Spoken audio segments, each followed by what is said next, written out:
നെന്മാർ ഗ്രാമപഞ്ചായത്ത് ലൈഫ് ഗുണഭോക്തൃ സംഗമം നടത്തി. പഞ്ചായത്തിലെ 2026-27 വാർഷിക പദ്ധതിയിൽ ഉൾപ്പെടുത്തി ലൈഫ് ഗുണഭോക്താക്കൾക്കായി നൽകുന്ന 4.50 കോടി രൂപയുടെ പദ്ധതിയുടെ ഭാഗമായി ആദ്യത്തെ 100 പേർക്കുള്ള ഗുണഭോക്തൃ സംഗമം നടത്തി. പ്രസിഡന്റ് അഡ്വക്കേറ്റ് CC സുനിൽ ഉദ്ഘാടനം ചെയ്തു. ആ 215 ആളുകളിലെ ആദ്യത്തെ 100 പേരുടെ സംഗമമാണ് ഇപ്പോൾ ഈ നടക്കുന്നത്. നിങ്ങൾക്ക് ഞങ്ങളിവിടെ സംസാരിച്ചതിന് ശേഷം പ്രിയപ്പെട്ട ശ്രീ നിജാം നിങ്ങളുടെ VU ആണ്. അദ്ദേഹം അതിൻ്റെ നിർദ്ദേശങ്ങളും നിങ്ങൾ ചെയ്യേണ്ട കാര്യങ്ങളൊക്കെ പറഞ്ഞു തരും. 4.5 ലക്ഷം രൂപയാണ് അനുവദിക്കുന്നത്. സ്വാഭാവികമായ ഒരു വീട് പണിയുക എന്നത് ഒരു മനുഷ്യൻ്റെ ഏറ്റവും വലിയ സ്വപ്നമാണ്. വേറെ എന്തുണ്ടായിട്ടും കാര്യമില്ല.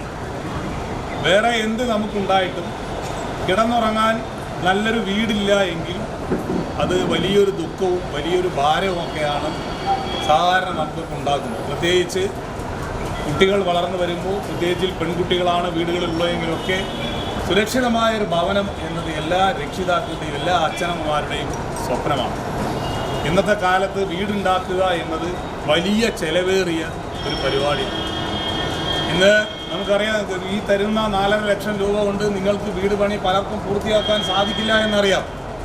കാരണം ഇന്ന് അത്യാവശ്യം ഒരു നല്ല രീതിയിലൊരു വീട് പണിയണമെങ്കിൽ കുറഞ്ഞത് 10-15 ലക്ഷം രൂപയെങ്കിലും കയ്യിലില്ലാതെ ആർക്കും നല്ല രീതിയിലൊരു വീട് പണിയാൻ ഇന്ന് സാധിക്കാത്തൊരു കാലഘട്ടമാണ്. കാരണം നിർമ്മാണ സാമഗ്രികളുടെയൊക്കെ വില കുതിച്ചു വരുന്ന ഒരു കാലഘട്ടമാണ്. വൈസ് പ്രസിഡന്റ് പ്രഭിത ജയൻ അധ്യക്ഷയായി. MR നാരായണൻ, സൗമ്യ വിജയ്, ഗോകുൽദാസ്, പ്രകാശൻ, സുബജ, PC രാജൻ, മുരളീധരൻ, നിജാം എന്നിവർ പ്രസംഗിച്ചു.